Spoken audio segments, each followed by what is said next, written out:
who I'll be sharing with you tomorrow, who's bringing us up to date on her work at Upaya and the big ceremony she went through to be an official chaplain, officially and legally with her Buddhist group.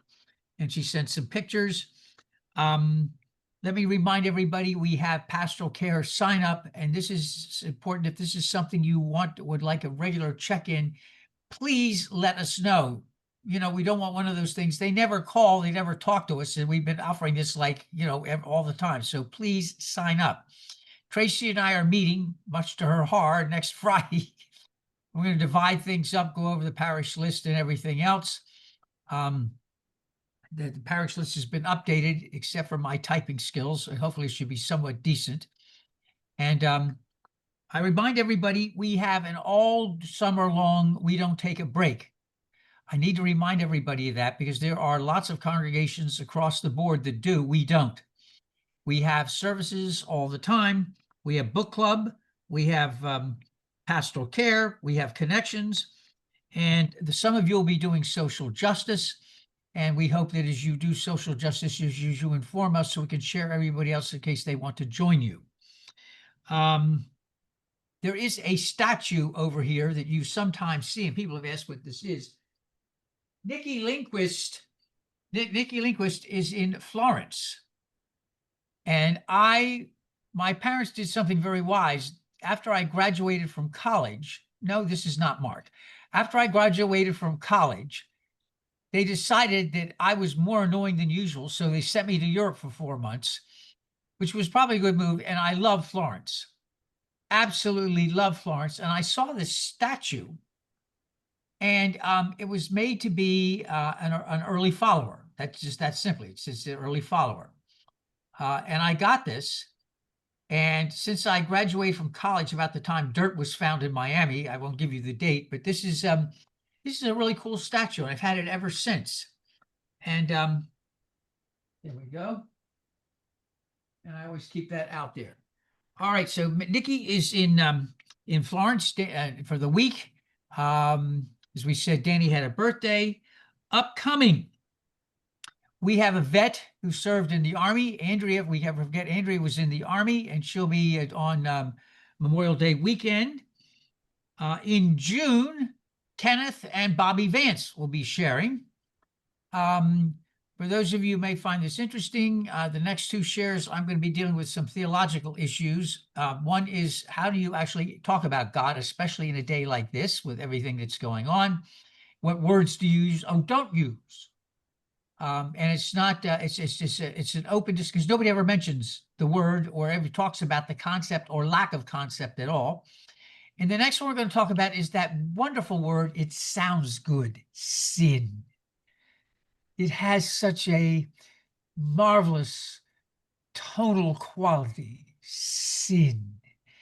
Yes, sin. Coming up too. Tracy asked if she has to go over these for the sake of the congregation before I use them.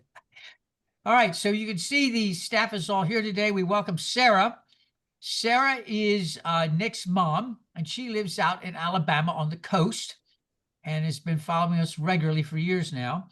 Ray Roldan has been going through some medical issues. Please keep him in your good thoughts and your prayers. If you pray, keep him in your thoughts and or prayers, and keep him close.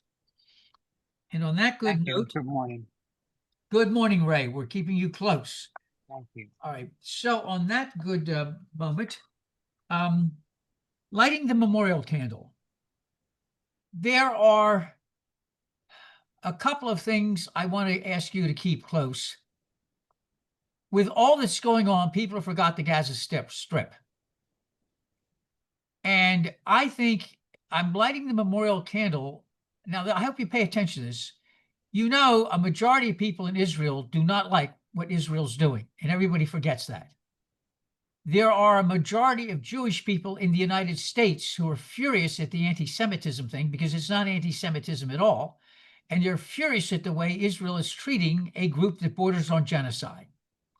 So I'm thinking of the Jews in protest, And I'm thinking of the people in the Gaza Strip and the settlers who are acting absolutely illegally in every which way. And I want to ask you to keep those close. The next group I want to ask you to keep close are parents of children right now because of what's happening with our healthcare system and the Secretary of Healthcare. Our children are in incredibly dangerous spots. And so if you believe in the word resistance and actually doing something with resistance that makes sense, we light a candle for you too. It's tough times. Light will prevail. Amen. Somewhere over the rainbow, our introit.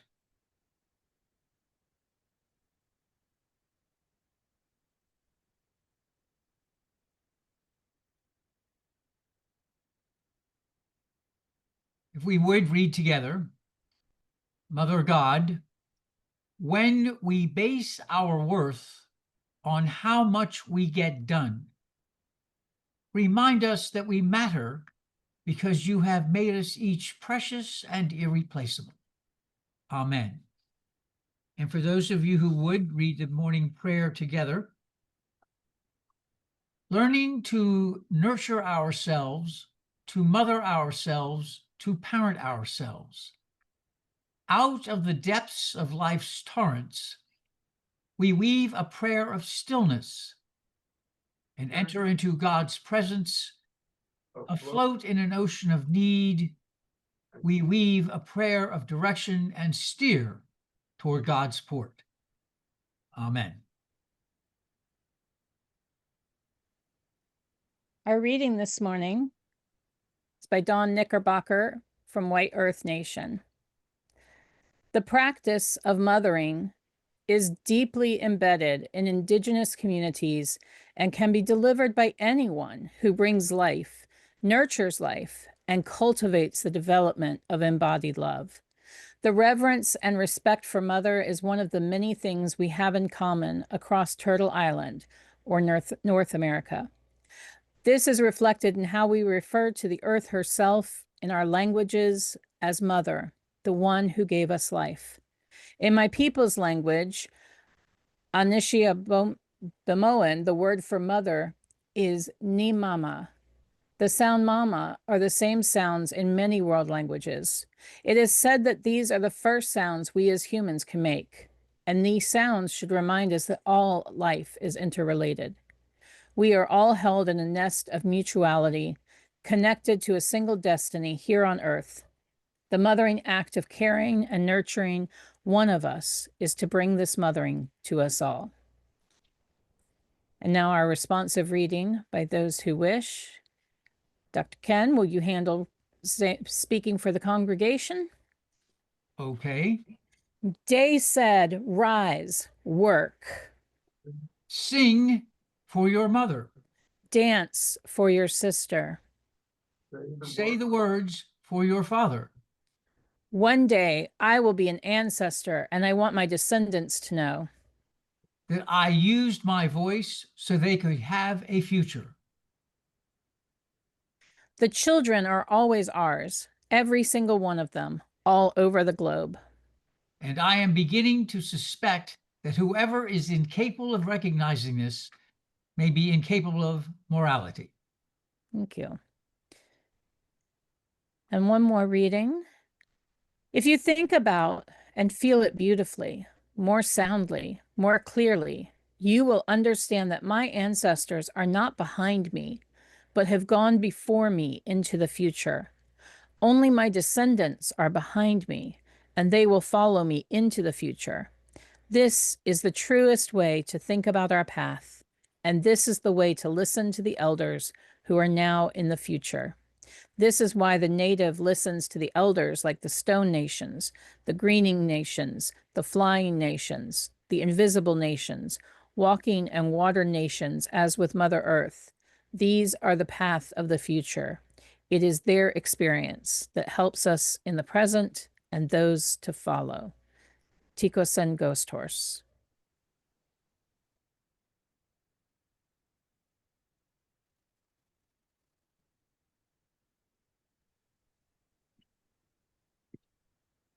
A few words from Proverbs to get us started today.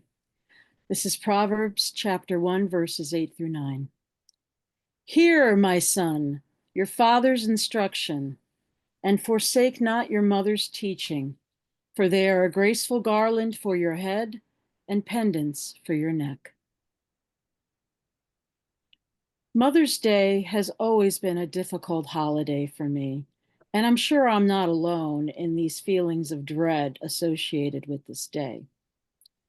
In my preparation for my share today, I tried to come to grips with a way that I could see the day as celebrating the nurturers and nourishers in our lives without the specific referent of mothers as popularly defined.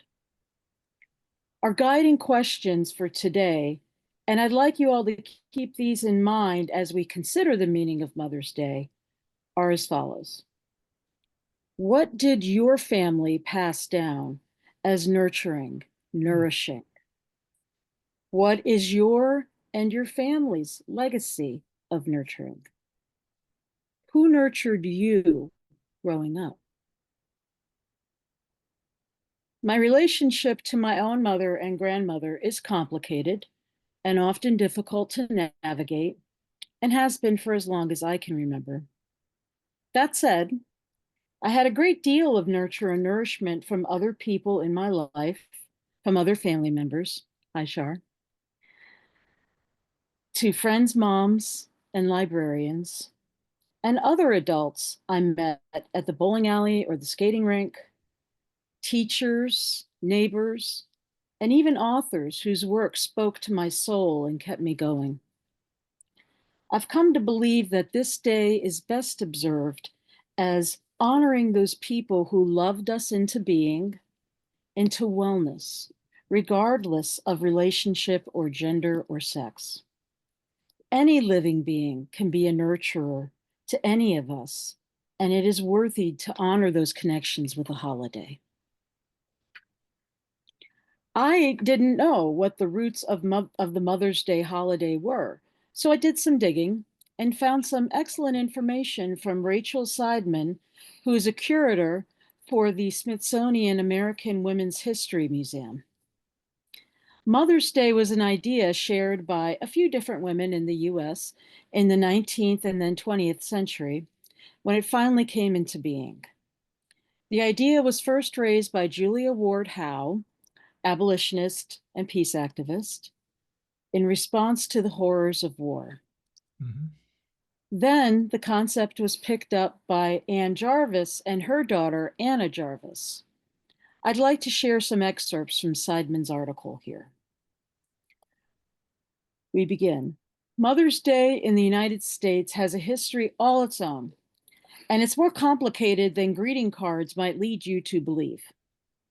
There were repeated efforts to establish a Mother's Day holiday and conflicting ideas about what it should stand for and how it should be observed.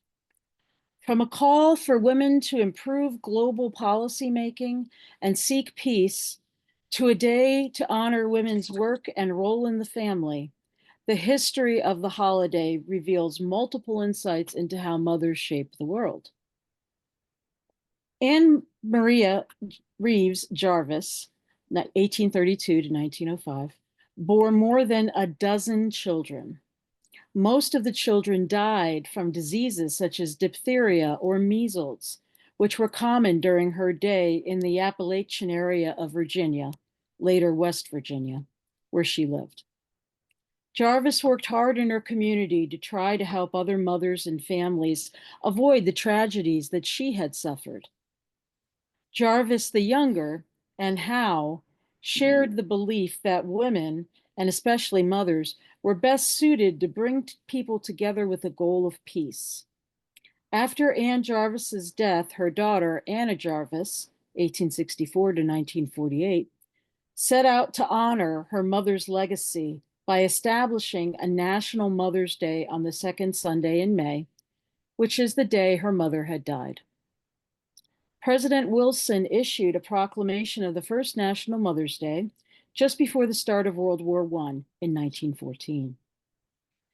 Anna Jarvis, however, soon grew discontented as she noted increasing commercialization of the celebration. What she had wanted to be an earnest holy day had become, in her eyes, a crass holiday benefiting florist and greeting card companies more than honoring the mothering work done by women. Anna was so distraught over the way Americans observe the holiday she had worked so hard to establish that she started a petition to have it recalled in 1943. 5 years later, sadly, she died penniless in a sanitarium where her bills were paid by the same greeting card companies and florists she despised. I think we can remake Mother's Day as a holy day to celebrate people who support us and stay in communion with us throughout our lives, and those who provide this support for a season of our lives. Indeed, I think this can apply to Father's Day as well. This is, to me, a way to make this holiday meaningful and inclusive, which is in keeping with our Unitarian Universalist values. I found nurture in the words of holy women, anchorites who were walled into a church cell to attain freedom and enclosure, and in abbesses who advocated for grace for all people. I can come back to Julian of Norwich, to Hildegard of Bingen, and find myself. Their words have long formed a cocoon of love and understanding that I can enter into by reading their works and meditating upon them. The work I do in hospice has nurturing at its core. For all disciplines involved, the main work I do as chaplain, providing spiritual care, is deeply pastoral and mostly involves listening to people, validating their feelings and stories, and helping them make meaning of the time they have left and the legacy they will leave to those who knew and loved them now and those who will come to know them in the future. Many times, their legacy involves helping them to remember the love and the care they provided in different facets of their lives. As long as their legacy is observed and remembered by those present and those people to come, they are still alive in a way in this world. And that is healing to my patients and families. For myself, growing up, I found great nourishment in Mrs. Bai, the librarian at my elementary school, who spent every lunch hour with me in the library, eating our lunches together and listening to the classical and jazz tunes she played as our dinner music. She would ask me questions about what I'd been reading lately, because I roamed the library freely, what I was enjoying and not enjoying in my schoolwork, and would gently inquire about my family situation and how I felt about it. She provided a safe place for me to be just who I was at a very vulnerable time, and was unfailing in her commitment to that, creating that daily space of love and compassion. She is long past now, but her legacy of loving a somewhat strange and lonely child has influenced every endeavor that I've ever embarked upon, from teaching to ministry. I learned in retrospect how to relate to children from her, even though I have none of my own and Charmaine has none of her own, and I never held an infant until my late 20s. My dad was the nurturer in our family. In fact, he was the nurturer to our extended family. I'm sure Charmaine remembers this too. And people would often call and ask to speak to Uncle Tom, looking for a compassionate ear, help of all kinds, and sometimes very direct advice that may or may not have been wanted, but was valuable nonetheless. He became a father and mother figure for many of our friends growing up, friends whose own parents were navigating difficult waters and couldn't always show up in the way their children needed. His generosity of spirit and material ways continues to inform the way I show up in the world. He taught me what love looks like in relationship to others, both in good ways and in less functional ways, as our mother was the center of his universe for good or ill.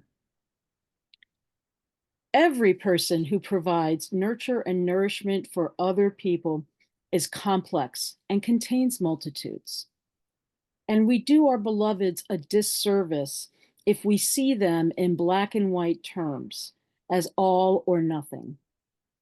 Even the most flawed among us brings gifts of some kind, even if it is what not to do or how not to act.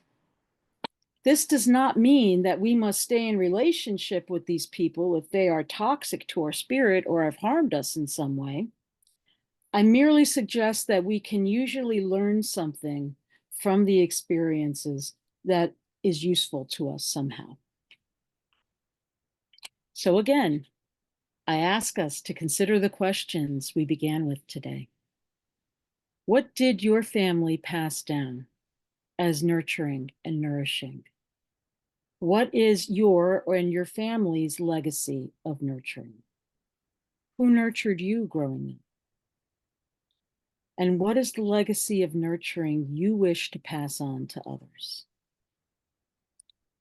Our community here at All Souls is a place of nourishment and nurture for me, and I hope it is for you as well. If there are ways that we could better nurture each other, please share your thoughts with Dr. Claus or any of us staff. We are building beloved community here at All Souls, one person at a time. Worthwhile things to consider today, as many of us observe holidays like this from a vulnerable place. Here, however, is where our power lies. We can become the nurturers we always wanted to have in our lives, even when we may not have had them present growing up. The world is in desperate need of nurture and nourishment in all the ways. So may it be so, and may we be the ones to make it so. Amen, Ashe, and blessed be.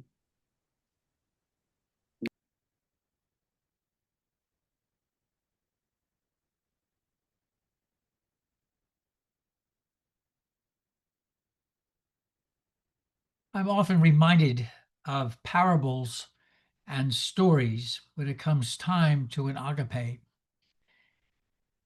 There is a part of Jesus that was extraordinarily annoying to the purest of his time. And in the Gospel of Luke, you hear these stories that that just are overwhelming. We don't know what it's like to have leprosy, Hansen's disease. But back 2,000 years ago, parts of your nose fell off. You were incredibly disfigured. Limbs were often half there and half not, and grown over with skin that was gray and decaying. And people were absolutely terrified to see you. And so what does Jesus do? He comes up and walks over to a bunch of lepers who are at a distance, and they warn him away, and he comes up and touches them. And there's the parable of the Good Samaritan. Nobody really gets Samaria or even understands what a Samaritan is. Just let me say they've gotten bad press really, really badly over the centuries. And he talks, Luke talks about, Jesus talks about the story of when he says, well, there's a man beaten and robbed, lying by the side of the road, just flies and everything else around him, nobody paying attention. A Pharisee walks by. No, he goes the other side of the road. A big deal in the temple walks by, goes on the other side of the road, doesn't want anything to do with this. These are holy men. And comes a Samaritan. Picks this bloody, battered person up, picks them up in their hands, and you can imagine what that does to them. It makes them very, very unclean. Takes them to a place and says, here, call the doctor. Make sure he's taken care of. I'll pay you on my way back. Doesn't even know the person's name, doesn't know anything, and just does it. That is what we're called to do, especially in a time like this. Michelle is absolutely right. How do we nurture others in a time like this to keep us together and sane and healthy? The agape meal is an example simply of a way of saying we take simple bread, a simple cup, very simple, and we use the ancient tradition of welcome. One way to nurture is to welcome, to simply welcome people and say, here, come in, figuratively sit at the table with us, join hands, and be accepted. At times like this, we turn to our resident theologian, Winnie the Pooh, and ask that you'll repeat after me some very, very lovely, lovely words. Promise me you'll remember. You are braver than you believe,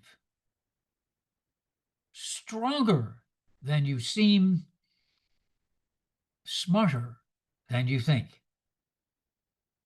And then in other words, God didn't promise days without pain, laughter without sorrows, sun without rain. And continue with me if you would. But the divine did promise strength for the day, comfort for the tears, and light for the way. And Michelle, if you'd be kind enough to lead us in prayer. May the nourishment of the earth be yours. May the clarity of light be yours. May the fluency of the ocean be yours. May the protection of the ancestors be yours. And so may a slow wind work these words of love around you, an invisible cloak to mind your life. Amen.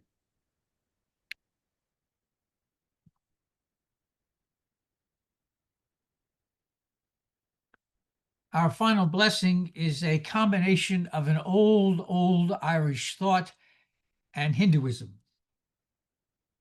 And now may the road rise to meet you. May the wind be always at your back. May the sun shine warm upon your face. May the rains fall softly upon your fields. And when we meet again, may the divine in me greet and embrace the divine in you. May it be so. Amen. Well, thank you all so much for being here today. Thank you, Digit, for tech. Thank you, Judy and Rick, for being here from Miami. Thank you, Tracy from Orlando. Thank you, Pat from Forest Hills, Nick from over by the airport, Charmaine from outside of Asheville, North Carolina, Michelle and Mark. Thank you very, very much, Michelle. Ray, blessings to you up in Washington Heights. Maureen is in near farm country. Danny is out in Forest Hills. Let's see. Anaki is over near Georgia. Cindy and Larry are in Port Orange. Sarah is over by the coast in Alabama, and Chris is there in Taiwan. So blessings to you all. Remember to keep each other close. You've got to count on each other in days like this. Remember to let us know if you want a regular check-in with pastoral care. We are here for you. I cannot stress that enough. Blessings and peace to all. And again, thank you, Michelle, and thank you, Tracy, so much. Bye-bye now. Bye-bye. Bye, everyone. Thank you. Have a great week. Thank you all. Bye, everyone. Happy Thanks, Mother's Michelle. Day, everybody. Thank you. Have a good week, everyone. Bye-bye, everybody. Bye-bye. Bye. Say it again.